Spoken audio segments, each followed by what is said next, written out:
The Galactic Council chamber buzzed with quiet conversations as delegates from 12 different species gathered around the massive circular table. At the center of the room, a holographic display showed Earth spinning slowly in space. Today marked a historic moment. For the first time in 300 years, the Council would welcome a new species into their alliance. Ambassador Veltar adjusted his ceremonial robes and stood at his podium. His blue-scaled face showed what other species had learned to recognize as amusement. The tall Altarian had been looking forward to this day for months, though not for the reasons the humans might expect. "Honored delegates," Veltar began, his voice carrying easily through the chamber's acoustic systems, "we gather today to formally welcome humanity to our great alliance. They have proven their worth by defending their home system against the Raider Coalition. Their courage and determination have earned them a place among the stars." The other delegates nodded politely. Most had watched the recordings of human ships fighting desperately against raiders who had been terrorizing the outer systems for decades. The humans had won, but barely. Their ships were primitive compared to Council technology, held together with determination and luck more than proper engineering. "As is our tradition," Veltar continued, "we offer our newest members a gift to celebrate their acceptance. A symbol of trust and friendship between our peoples." He gestured toward the holographic display, which shifted to show a massive warship floating in space. The vessel was easily twice the size of the largest human ship ever built. Its hull bore the distinctive angular design of Altarian military vessels, and weapon ports dotted its surface like metallic scales. The human delegation sat in stunned silence. Captain Duhayan, chosen to represent Earth's military forces, felt his heart skip a beat. The ship was beautiful and terrifying at the same time. Behind him he could hear Chief Engineer Sora whisper something under her breath that sounded like amazement. "The vessel you see before you is the former Anne's Broken Wing," Veltar announced. "She served with distinction in the Altarian fleet for over 2 centuries. We present her to humanity as a gesture of our friendship and confidence in your future among the stars." What Veltar did not mention was the ship's complete service record. The Broken Wing had been damaged so badly in its last battle that 3 different species had declared it beyond repair. The fusion cores were cracked beyond safe operation. The hull had been patched so many times that some sections were more patched than original metal. The weapon systems had burned out completely during the final engagement. The Altarian engineers had wanted to scrap the ship entirely, but Veltar had a better idea. Why waste valuable materials when they could give the worthless hulk to the humans and look generous doing it? The other council members had agreed enthusiastically. It would teach the newcomers their place while making the council appear magnanimous. Captain Duhayan stood slowly, his military bearing obvious even in the formal diplomatic setting. He was a compact man with graying hair and eyes that had seen too many battles. When he spoke, his voice was steady and filled with genuine gratitude. "Honored delegates, on behalf of humanity and Earth, I accept this incredible gift. We are deeply moved by your generosity and trust. I promise you that we will make good use of this vessel." Several delegates exchanged glances at the captain's words. The Krillian representative, an insect-like being named Zeknow, clicked his mandibles in what his species considered polite laughter. The humans had no idea what they were really getting. Communications Officer Ba'ara leaned forward in her seat, studying the technical readouts that appeared on her personal display. Even with her limited understanding of alien technology, she could see that something was wrong with the power readings.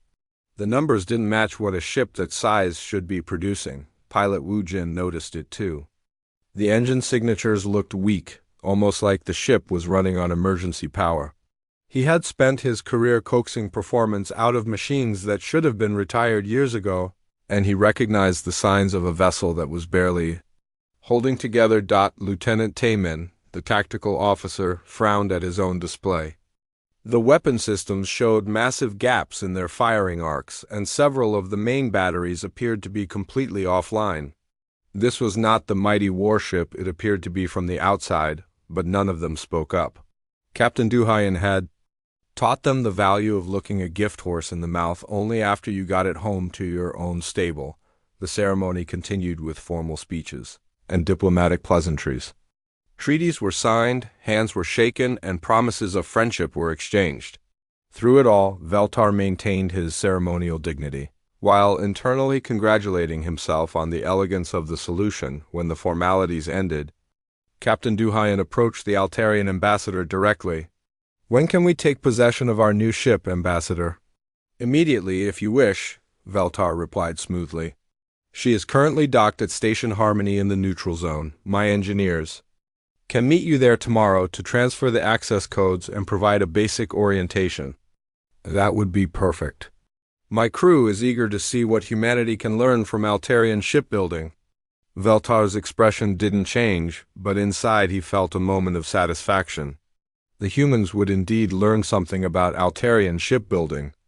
They would learn that even the mighty Altarian fleet sometimes produced vessels that weren't worth the metal they were made from. The next day, Captain Duhayen led his senior staff aboard a human transport ship for the journey to Station Harmony. The trip would take 18 hours, giving them time to study the technical manuals Veltar had provided.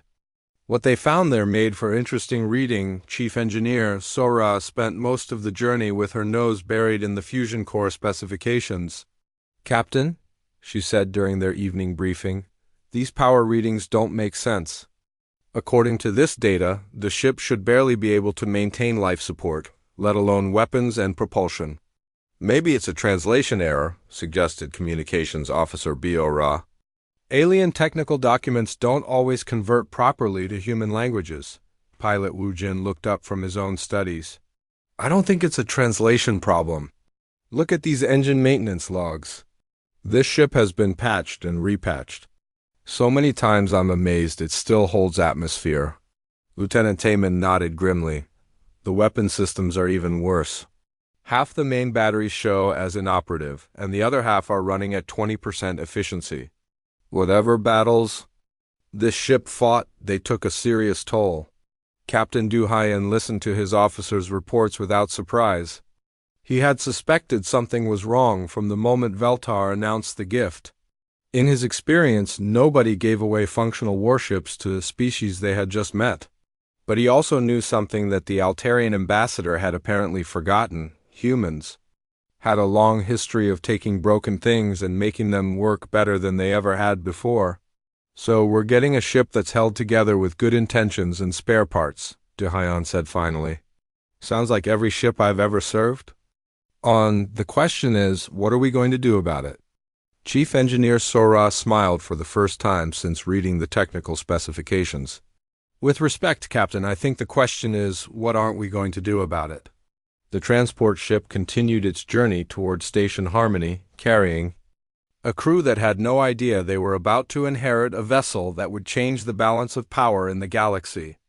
Behind them, the council delegates were already moving on to other business, confident that they had solved the problem of humanity's rapid advancement with a single, elegant gesture. They had given the humans exactly what they deserved: a broken ship that would teach them humility and remind them of their place in the galactic order.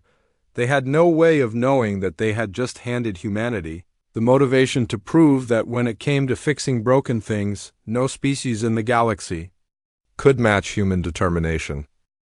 The massive doors of Luna Station's primary shipyard opened slowly, revealing the damaged hull of what had once been the ANS Broken Wing. Captain Duhayen stood on the observation deck with his crew, studying their new ship in the harsh light of industrial floods. Up close, the vessel looked even worse than the technical manuals had suggested. "Well," said Chief Engineer Sora after a long moment of silence, "at least it's big." The ship was indeed enormous, stretching nearly 800 meters from nose to tail. But size meant nothing when half the hull plating was obviously replacement metal that didn't quite match the original construction. Scorch marks from energy weapons covered the starboard side, and several sections looked like they had been rebuilt entirely. Dr. Yunwu arrived at the observation deck, carrying a tablet full of preliminary scan results. The elderly physicist had been Earth's leading expert on exotic matter before the aliens made contact. Now he spent his days trying to understand technologies that shouldn't exist according to human science. "The good news," Dr. Yunwu said, joining the group at the viewing window, "is that the basic structure is sound. The bad news is that everything else needs to be completely rebuilt." Captain Du Haiyan nodded slowly. "How long do you estimate for a full repair?" "Repair?" Dr. Yunwu raised an eyebrow. "Captain, this ship is beyond repair, but rebuilding it using our own methods? That might be possible." Over the next week, teams of engineers and scientists swarmed over every inch of the vessel. They cut through bulkheads, removed panels, and stripped entire sections down to the skeletal framework. What they found confirmed everyone's worst fears and best hopes at the same time. Engineer Namsik discovered that the alien alloys used in the hull construction were incredibly advanced but had been damaged by repeated stress fractures. The Altarian repair methods had simply welded patches over the cracks without addressing the underlying structural problems. It was like putting bandages on a broken bone and hoping it would heal. "The material itself is amazing," Namsik reported during the daily progress meeting. "It's stronger than anything we can make and lighter than titanium. But they never figured out how to repair it properly once it gets damaged." Chief Engineer Sora had been studying the fusion cores with a team of human nuclear specialists. What she found made her question everything she thought she knew about power generation. "These cores are designed to operate at temperatures that would melt our best containment systems," she explained to Captain Du Haiyan. "But they're trying to use magnetic bottles that are completely wrong for the plasma dynamics involved. It's like trying to hold water in a net." The weapon systems presented their own puzzles. Weapons Officer Kyung-soo had spent days crawling through the gun decks, trying to understand how the alien beam weapons were supposed to function. The technology was clearly advanced, but the implementation seemed almost deliberately wasteful. "They're using focused particle streams accelerated through crystalline matrices," Kyung-soo reported. "The problem is that they're losing 90% of their energy to heat dispersion. Our magnetic rail systems are actually more efficient, even though they're supposedly more primitive." But the biggest surprise came when computer specialist Yu Jin began examining the ship's artificial intelligence systems. The Altarians had told them the AI had been removed for security reasons, leaving only basic environmental controls. What they found instead was something much more interesting. The AI wasn't removed, Yu Jin announced during the second week of investigation. It was lobotomized. Someone went through its neural networks and deliberately severed the connections that handled tactical thinking and creative problem-solving. She led Captain Du Haiyan and Dr. Yunwu to the ship's computer core, a spherical chamber filled with crystalline processing units that glowed with soft blue light. At the center of the sphere, a single crystal pulsed with a slow, steady rhythm. "This is what's left of their AI," Yu Jin said, pointing to the central crystal. "They called it Guidance Protocol 7, but it's much more than a guidance system. The base architecture is still intact. All the creative and tactical functions are just disconnected, not destroyed." Dr. Yunwu studied the readings on Yu Jin's scanner. "Can you reconnect them?" "Better than that," Yu Jin smiled. "I can rebuild them using human neural network principles. The alien hardware is incredibly powerful, but their software is designed to follow predetermined patterns. If I combine their processing power with human creativity algorithms, you could create something entirely new." Dr. Yunwu finished. Captain Du Haiyan looked around the computer core, imagining what the ship might become with a truly intelligent AI guiding its systems. "Do it, but first give it a proper name." "Guidance Protocol 7 sounds like a filing system," Yu Jin nodded. "I'll call him Sung-ho. It seems appropriate for something that's being reborn." As the weeks passed, the broken ship began to transform. Engineer Namsik developed a new technique for repairing the alien hull alloys using carbon nanotube reinforcement. Instead of patching over the cracks, his teams wove microscopic carbon fibers through the damaged areas, creating joints that were actually stronger than the original material. Chief Engineer Sora completely redesigned the fusion containment systems using human magnetic field theory. The new magnetic bottles were smaller and more efficient than the alien versions, allowing the cores to operate at much higher power levels while actually running cooler than before. The weapons systems received the most dramatic overhaul. Weapons Officer Kyung-soo worked with Dr. Yun-woo to develop hybrid systems that used human magnetic acceleration to fire alien energy projectiles. The result was weapons that hit harder and used less power than either technology could achieve. Alone, computer specialist Yu-jin spent 16-hour days rebuilding the AI's neural networks. She started with the original alien architecture but added human creativity subroutines and tactical analysis programs. The AI that emerged from this fusion thought like a human but processed information like an alien supercomputer. "Hello, Captain," Do-hyun Seung-ho said during his first activation test. "I have been studying the repair logs. The work your people have done is remarkable.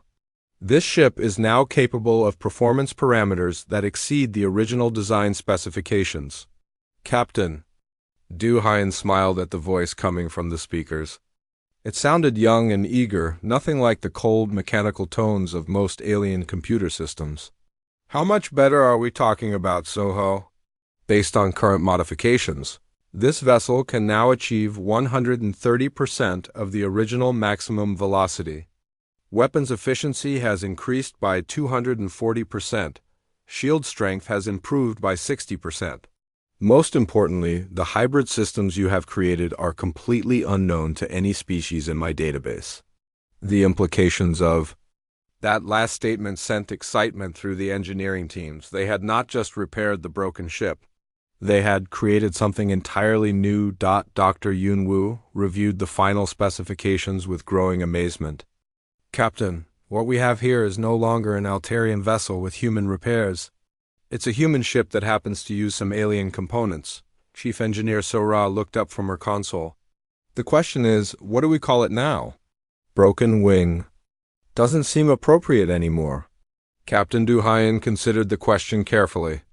The ship had been given to them as a symbol of human inferiority, a reminder that they were newcomers who should be grateful for scraps. Instead, it had become proof of what humans could accomplish when they refused to accept limitations. "We call it defiance," he said finally, "because that's exactly what it represents." The newly christened Defiance sat in the shipyard, looking almost nothing like the vessel that had arrived months earlier. The hull gleamed with new armor plating that could redistribute impact energy across its entire surface. The engine ports glowed with a steady blue light that spoke of power barely contained. Weapon emplacements that had been dark and dead now hummed with readiness. Most importantly, the ship now carried something no alien vessel possessed: the combined ingenuity of a species that had spent millennia turning broken things into tools of survival. The galaxy was about to learn what happened when humans were given advanced technology and told it couldn't be improved. They were about to find out. They were wrong. The Defiance pulled away from Luna Station with a grace that surprised everyone watching. Captain Do-hyun stood on the bridge, feeling the gentle vibration of engines that ran smoother than any human ship he had ever commanded. The massive vessel moved like it weighed nothing at all. "All systems showing green across the board," reported Chief Engineer So-ra from her station. "Fusion cores are running at optimal temperature and power distribution is steady throughout all decks." "Pilot." Woo Jin grinned as he tested the maneuvering thrusters. "Captain, this ship handles like a fighter craft. I've never felt response times this good on anything this size." The bridge crew had been working together for months during the rebuild, but this was their first time operating as a unit in space. Communications Officer Biora monitored subspace channels while Tactical Officer Taemin ran diagnostics on the weapon systems. Everything worked exactly as designed. "Seung-ho," Captain Do-hyun called to the AI. "How are you feeling about your new body?" "All systems are functioning within acceptable parameters, Captain," the AI replied. "Though I must say this is a very different experience from my original programming. I can think about problems in ways that were not possible before." "Captain." Do-hyun had chosen their destination carefully. The neutral zone was a region of space where ships from all Council species conducted trade and diplomacy. It was the perfect place to test their rebuilt vessel where the entire galaxy could see the results. The journey to the neutral zone took 3 days at maximum cruise speed. During that time, the crew ran continuous tests on every system aboard. The ship, the hybrid technologies performed flawlessly, but more importantly, they worked together in ways that surprised even their creators. Captain, Engineer Namseek reported from the engine room. The hull reinforcement is actually improving. Our faster-than-light efficiency? The carbon nanotube weaving is creating resonance patterns that help stabilize our warp field. Dr. Yun Wu, who had remained aboard for the shakedown cruise, spent his time studying how the various hybrid systems interacted. Captain, we may have accidentally created something more significant than we realized. These technologies aren't just working together, they're enhancing each other. On the second day of their journey, they received their first outside contact. A Krillian patrol ship, the Void Stalker, dropped out of warp space directly in their path. The insect-like Krillians were known for their strict adherence to patrol protocols and their general disdain for newer Council species, unidentified. Vessel, this is Commander Zeknal of the Krillian Defense Force. You are traveling through a restricted patrol zone. Prepare to be boarded for inspection. Captain Duhayan nodded to Communications Officer B.O. Ra. Open a channel. This is Captain Duhayan of the Earth Vessel Defiance. We acknowledge your authority and will comply with inspection procedures. Earth vessel? Zeknal's voice carried clear surprise. You are in possession of an Altarian military ship? Explain how you obtained this vessel. The ship was a gift from the Galactic Council upon Earth's acceptance into the Alliance. We have all proper documentation. There was a long pause before the Krillian commander responded. Very well, I will board for a routine inspection. Maintain your current position. 20 minutes later, Commander Zeknal materialized on the Defiance's transporter pad with 2 armed guards. The Krillian was tall and thin, with 4 arms and compound eyes that missed nothing. He looked around the transporter room with obvious confusion. This is not Altarian technology, he stated flatly. Captain Duhayan smiled. No, Commander. This is human technology installed in an Altarian hull. Would you like a tour? The inspection that followed became the most thorough examination Commander Zeknal had ever conducted. He started in the engine room, where Chief Engineer Sora proudly explained the hybrid fusion systems. The Krillian's compound eyes widened as he studied readings that didn't match anything in his experience. These power output levels are impossible for a vessel this size, he declared. Not impossible, Sora replied cheerfully. Just very efficient. Would you like to see the weapons systems? In the weapons bays, Tactical Officer Taemin demonstrated the new hybrid cannons by targeting a small asteroid several thousand kilometers away. The energy discharge was visible across 3 star systems, and the asteroid simply ceased to exist. Commander Zeknal's mandibles clicked rapidly in what his species used to express extreme agitation. What was that weapon's energy output? About 40% of maximum, Taemin replied casually. We didn't want to overdo it for a simple demonstration. But the real shock came when Sung-ho interfaced with the Krillian ship's computer for the mandatory data exchange. The process that normally took hours was completed in seconds. Not only did the AI handle all inspection protocols instantly, but it also managed to download and analyze the Krillian ship's entire technical database. How did your computer access our secured files? Commander Zeknal demanded. I asked politely, Sung-ho replied through the bridge speakers. Your computer was very helpful. I particularly enjoyed your star charts of the outer rim. The navigation data from your last survey mission was quite thorough. Captain Duhayan watched the Krillian commander's reaction with interest. Zeknal was clearly struggling to understand what he was seeing. This was supposed to be a broken Altarian ship operated by primitive humans. Instead, he had found a vessel that outperformed his own ship in every measurable category. I need to examine your registration documents again, the commander said finally. The paperwork was all in order, of course. The Galactic Council had been very thorough when they transferred ownership of the Broken Wing to humanity. What they hadn't expected was that humans would transform their gift into something completely unprecedented. Commander Zeknal completed his inspection with obvious reluctance. Every system he examined worked better than it should. Every piece of technology exceeded the specifications for its supposed design. By all rights, this ship should not exist. Your vessel passes inspection, he announced formally. However, I must file a report with the Council regarding the ... unusual modifications you have made. Of course, Commander, Captain Duhayan replied. Please include our thanks to the Council for their generous gift. We're very pleased with how it turned out. After the Krillian ship departed, the crew of the Defiance celebrated their first successful encounter with alien authority. They had passed every test and demonstrated their capabilities without revealing too much about their true potential.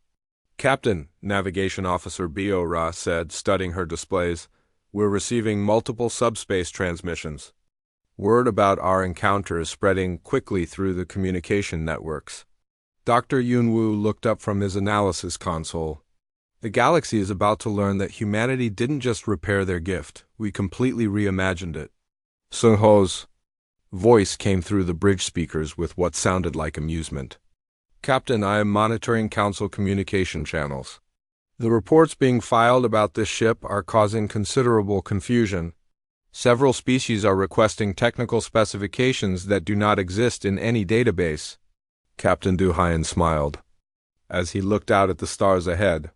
The neutral zone was still 2 days away, but already their shakedown cruise was accomplishing everything he had hoped. The galaxy was taking notice of what humans could achieve when they were given the tools and the motivation. Set course for Station Harmony, he ordered. Let's see what other reactions we can generate. As the Defiance jumped to warp speed, its hybrid engines left energy signatures that confused sensor operators across a dozen star systems. Ships that had been tracking their progress found themselves staring at readings that didn't match any known propulsion technology behind them.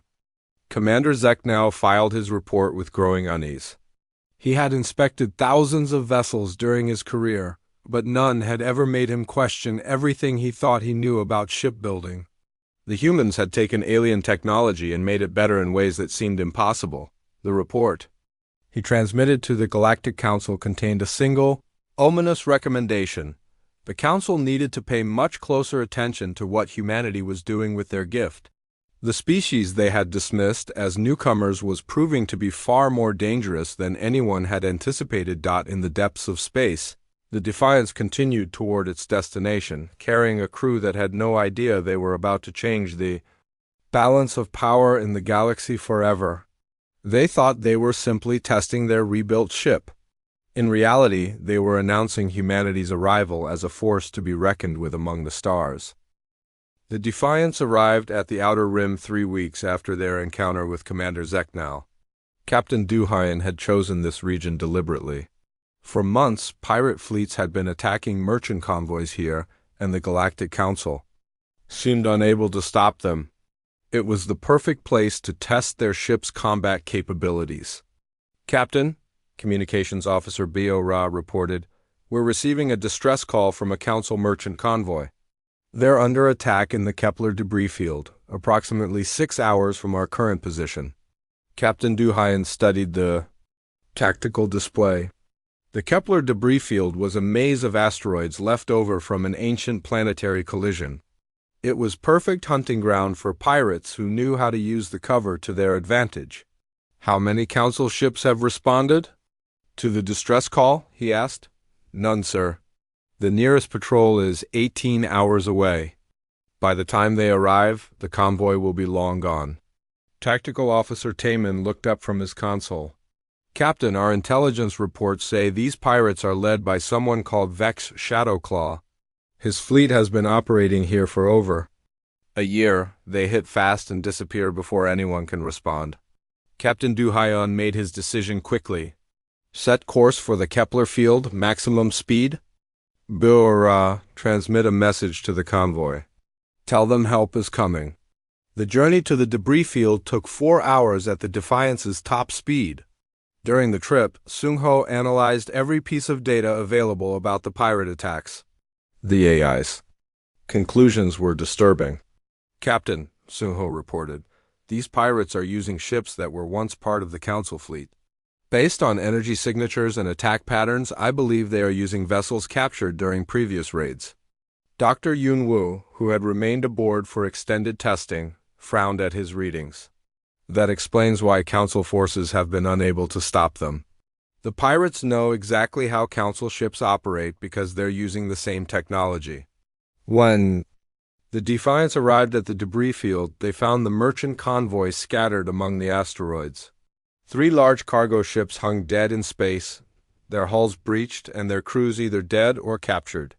Emergency beacons from life pods showed that some survivors were hiding among the asteroids. "Sung-ho, scan for hostile ships," Captain Du-hyun ordered. "I detect 3 vessels concealed behind the largest asteroids. They appear to be Corvette-class raiders, each approximately 200 meters in length.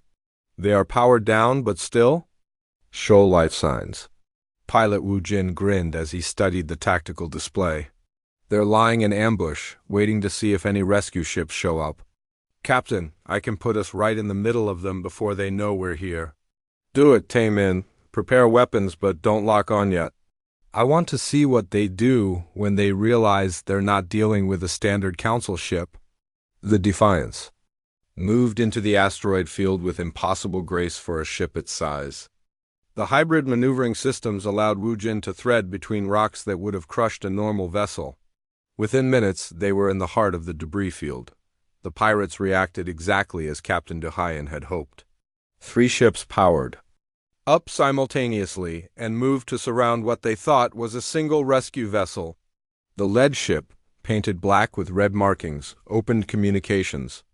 "Unknown vessel, this is Captain Vex Shadowclaw of the Free Fleet. You have entered a restricted area. Surrender immediately and prepare to be boarded." Captain Du-hyun smiled. "This is Captain Du-hyun of the Earth vessel Defiance. I'm here to collect survivors from the convoy you attacked. Stand down and withdraw from this area."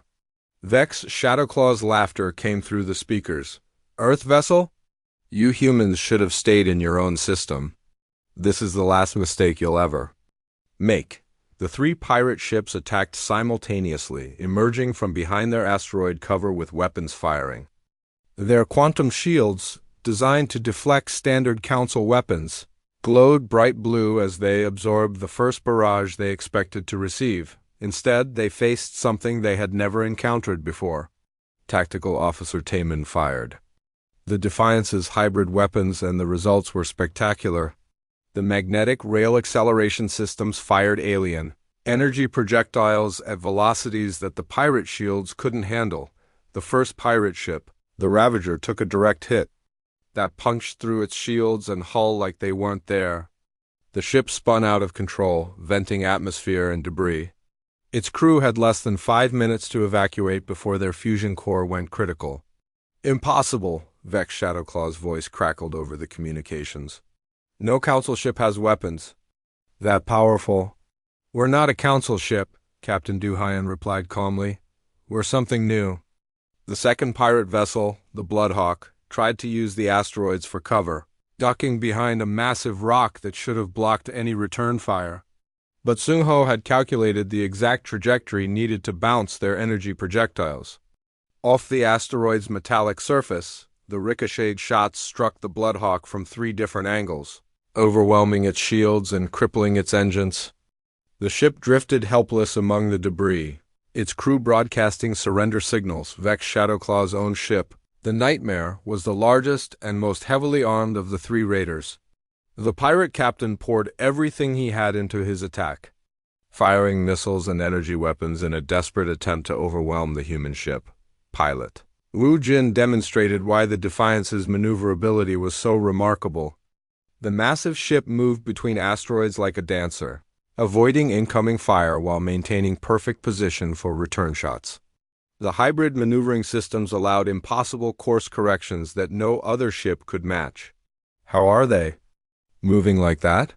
Vex Shadowclaw demanded over the open channel. "Ships that size can't maneuver in asteroid fields." Ours can, Temin replied as he targeted the Nightmare's weapon systems.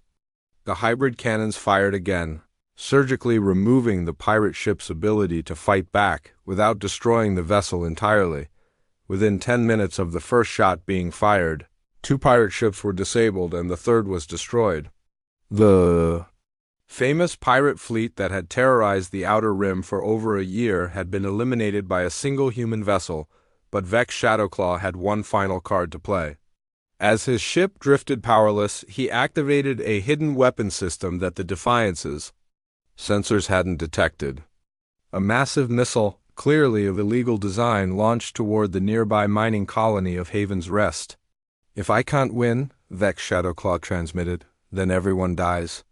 That missile carries enough antimatter to crack a planet. Your choice, human. Save yourselves or save 10 million colonists." Standard Council procedure would have been to intercept the missile with their own ship, sacrificing themselves to save the civilians. But Sung Ho had been analyzing the missile's trajectory since the moment it launched, and the AI had calculated a solution that no alien computer would have attempted. "Captain," Sung Ho announced, "I have a 97% probability solution, but it requires precise timing." "Do it," Captain DeHayen ordered without hesitation. The Defiance accelerated toward the missile at maximum speed. At the last possible moment, Sung Ho activated the hybrid tractor beam systems, grabbing the weapon and redirecting its course toward a nearby asteroid. The explosion that followed lit up 3 star systems, but Haven's Rest remained untouched. In the silence that followed, Vex Shadowclaw's voice came through the communications one final time. "What are you?" Captain Duhayen's response was simple and direct. "We're humans, and we don't leave civilians to die." The rescue operation that followed took 12 hours. The Defiance's medical bay treated survivors while engineering teams worked to restore life support to the damaged cargo ships. By the time Council patrol ships arrived, the crisis was over. Commander Velkar of the Council patrol vessel, Starlight, studied the debris field with growing amazement. 3 pirate ships had been surgically disabled by a single opponent, and a planet-killer missile had been intercepted without casualties. "Captain Duhayen," Velkar transmitted, "the Council will want a full report on this engagement. How did one ship accomplish what our entire fleet has been unable to do?" "With respect, Commander," Captain Duhayen replied, "we used the ship the Council gave us. The Galactic Council should be proud of their gift. It performed exactly as we hoped it would." As the Defiance departed the debris field, word of the engagement spread through subspace communications faster than the ship itself could travel. The galaxy had just witnessed something unprecedented. A human vessel that could single-handedly defeat enemies that had stymied the Council for months. More importantly, they had seen humans choose to save civilian lives even when it put their own ship at risk. The species that had been dismissed as newcomers was proving to be both more capable and more honorable than anyone had expected on the bridge of the Defiance. Captain DeHayen logged his official report with a simple notation. First combat engagement. Successful, ship and crew performed beyond expectations. Ready for extended operations. What he didn't mention was that they had used less than half their ship's actual capabilities during the fight. The galaxy had seen what humans could do with a broken Altarian ship. They had no idea what was coming next. News of the Defiance's victory over the pirate fleet spread through human space like wildfire.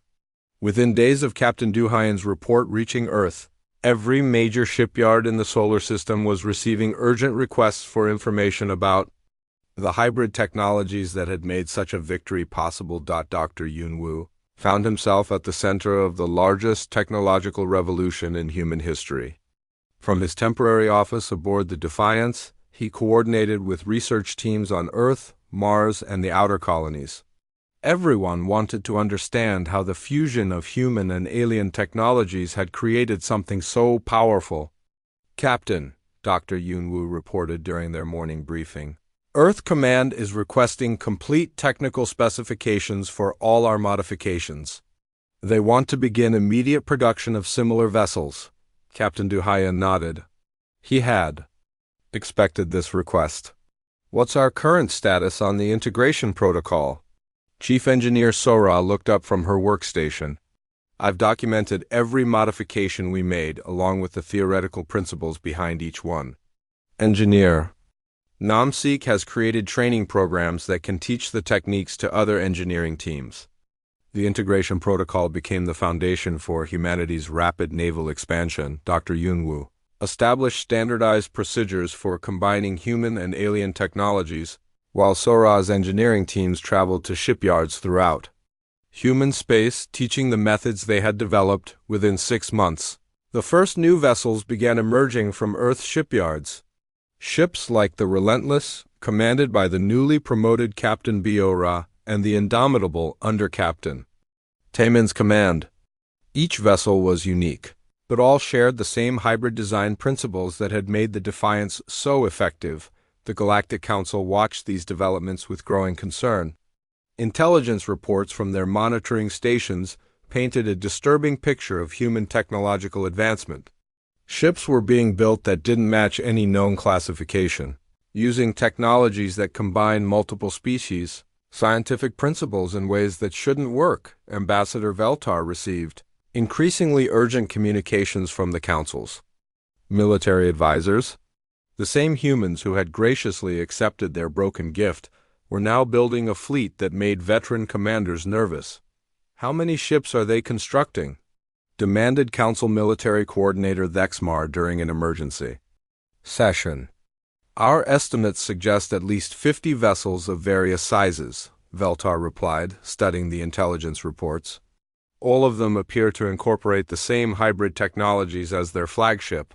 The truth was even more concerning than the Council realized. Humanity wasn't just building new ships. They were retrofitting their existing fleet with hybrid systems, creating vessels that looked familiar but performed far beyond their original specifications. Captain Du Hyun received promotion to admiral and took command of the first human expeditionary fleet. The Defiance became the flagship of 12 vessels, each one a testament to human ingenuity and determination. Ships with names like Indomitable, Relentless, and Unstoppable began patrolling human space and beyond. The real test of humanity's new capabilities came when the expeditionary fleet received a distress call from the council world of Zarian Prime. The planet was under attack by an unknown alien force that had appeared without warning and demanded immediate surrender. Admiral Communications Officer Biora reported from the bridge of the Relentless, "We're receiving fragmentary transmissions from Zarian Prime. The attacking force calls itself the Dominion. They've already destroyed 3 Council defense fleets." Admiral Du Hyun studied the tactical reports with growing concern. Zarian Prime was home to over 10 million civilians and served as a major trade hub for the outer sectors. If it fell, the psychological impact on the Council would be devastating. "What do we know about this Dominion?" he asked. Yuanjiaho's voice came through the fleet communication system. "Based on intercepted transmissions, the Dominion appears to use technology that renders standard Council weapons ineffective. Their ships are larger than anything in the Council fleet, and their shields can absorb massive amounts of energy." Dr. Yunwoo, now serving as the fleet's chief science advisor, frowned at his readings. "Admiral, the energy signatures we're detecting don't match any known propulsion or weapon systems. This is completely new technology." The human fleet arrived at Zarian Prime to find the planet's orbital defenses in ruins. Massive alien ships, each one easily 3 times the size of the Defiance, hung in space like dark monuments to destruction. Their hulls were jet black and seemed to absorb light rather than reflect it. "This is Admiral Du Hyun of the Human Expeditionary Fleet," he transmitted on all frequencies. "Dominion vessels, you are attacking a world under Council protection. Withdraw immediately or face the consequences."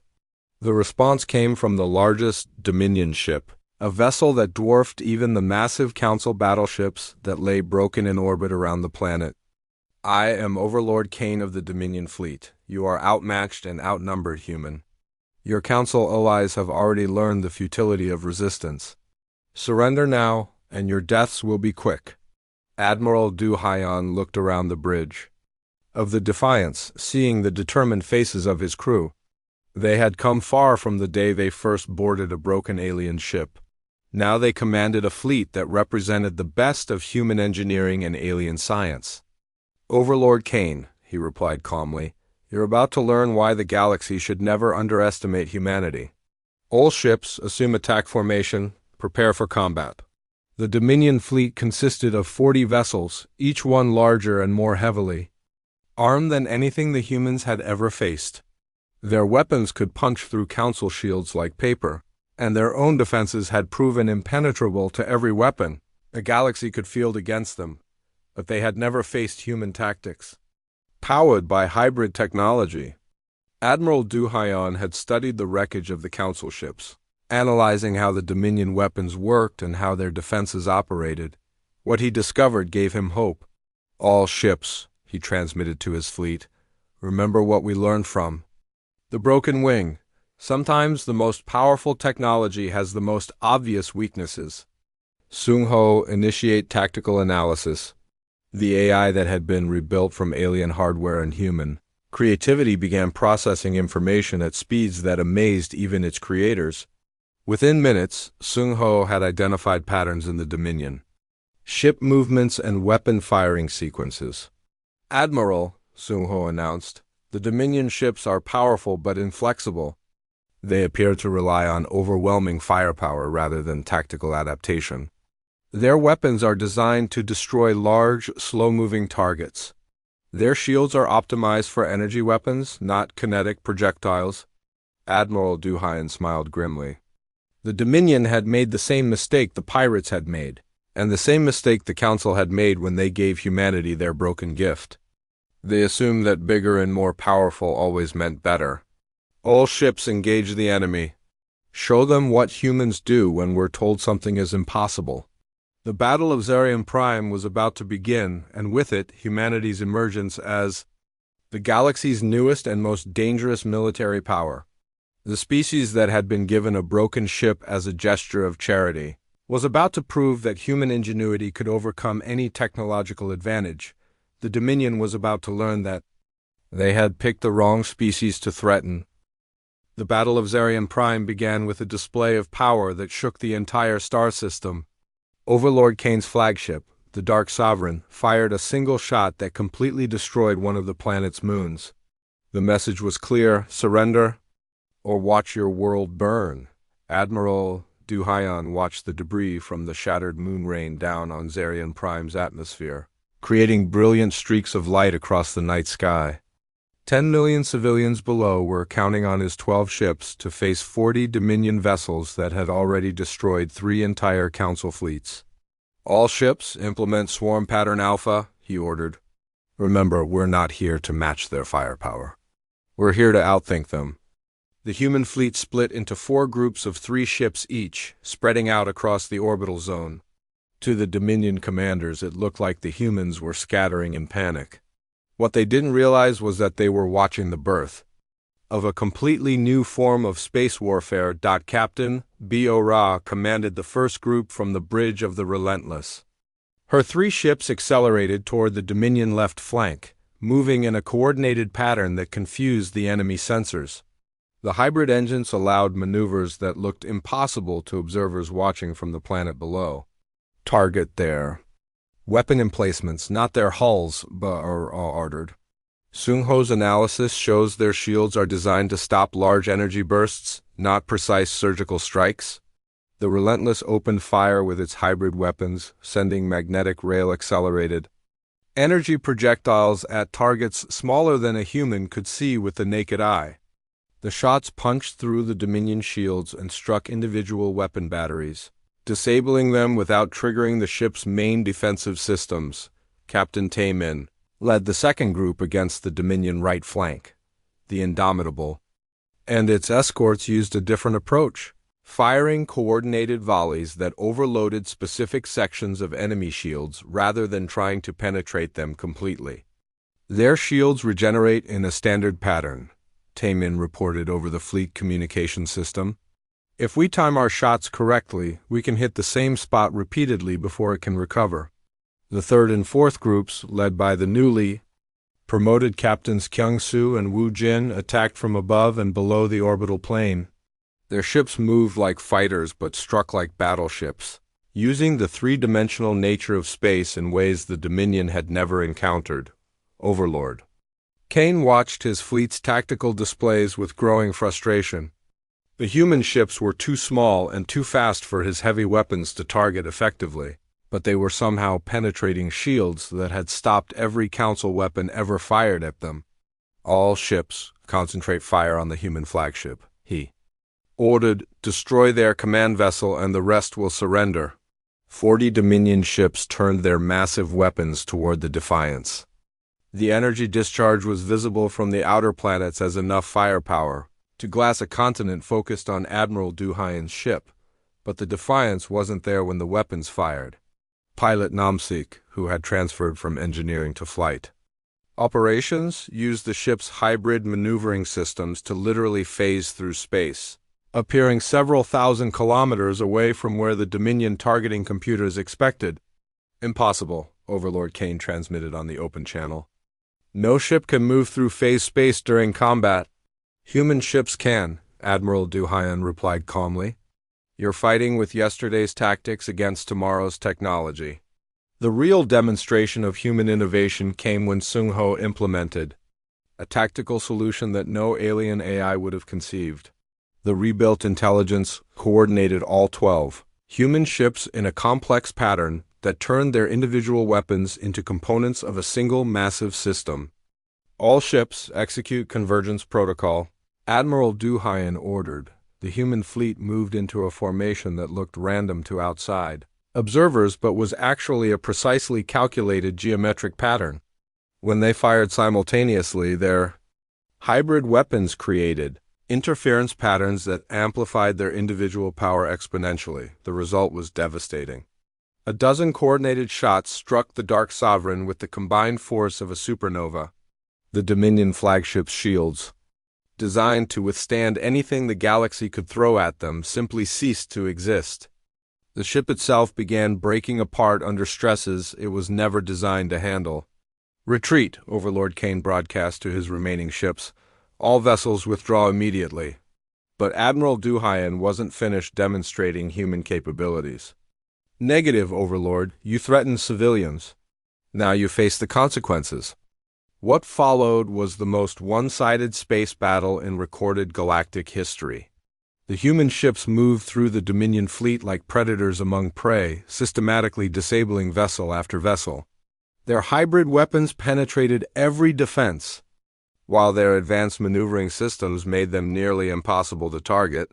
Engineer Sora's adaptive hull systems proved their worth as human ships survived direct hits that should have destroyed them. The nanomaterial repair systems kept the fleet operational even under heavy fire, automatically sealing hull breaches and rerouting power around damaged systems, the Dominion's greatest advantage. Their overwhelming firepower became useless against opponents who refused to fight on their terms. The human ships attacked weak points, exploited tactical mistakes, and adapted to changing conditions faster than their enemies could respond. Within 2 hours, 38 Dominion ships had been disabled or destroyed. Only Overlord Kane's crippled flagship and 1 escort remained operational.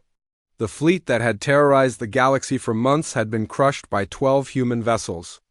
Overlord Kane, Admiral Du Hyen transmitted, your fleet is finished. Surrender now and your surviving crews will be treated according to galactic law. How? Kane's voice carried desperation and disbelief. How did inferior technology defeat the Dominion fleet? Admiral Du Hyen's response echoed across subspace communications throughout the galaxy. Because you made the same mistake everyone else makes when they encounter humanity. You assume that bigger meant better, that older meant superior, that established meant unbeatable. You forgot that sometimes the most dangerous weapon is the one nobody expects.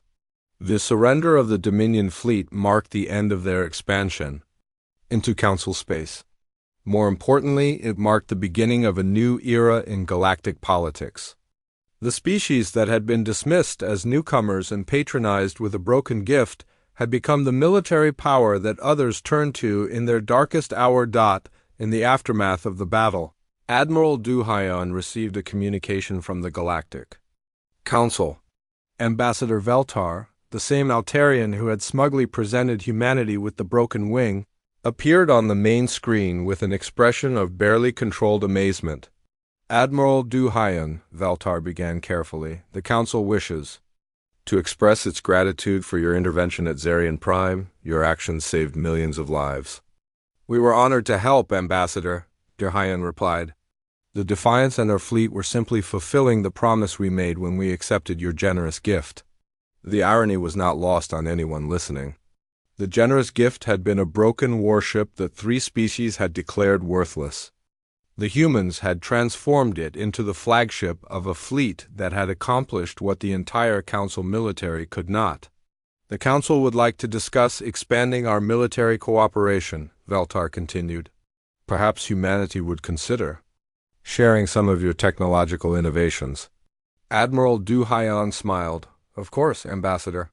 We're always happy to help our allies. After all, we learned everything we know from the ship you gave us. Years later, when historians wrote about the rise of humanity as a galactic power, they always began with the story of the broken wing. The Galactic Council had intended their gift as a gesture of dismissive charity, a way to put the newcomers in their place while appearing generous. Instead, they had provided humanity with the motivation and the foundation to become the most formidable military force the galaxy had ever seen. The ship they had considered worthless became the template for a fleet that redefined space warfare. The Defiance continued to patrol the galaxy, now accompanied by hundreds of ships that bore its hybrid design. Each vessel carried the same message that Captain Duhayan had first delivered when he accepted the Council's gift. Humans don't just take what they're given and make do, they make it better. The species that had spent millennia turning broken things into tools of survival had been given advanced alien technology and told it couldn't be improved. They have proven, once again, that there is no limit to human ingenuity when motivated by the simple desire to show the universe what they could accomplish. The galaxy had learned a valuable lesson about underestimating humanity. The Council had given Earth their worst ship, expecting gratitude and submission. Instead, they had armed the most dangerous species in the galaxy with both the tools and the motivation to prove what humans could do. When someone told them something was impossible, the nightmare they had unleashed was not one of destruction, but of innovation. And the galaxy would never be the same.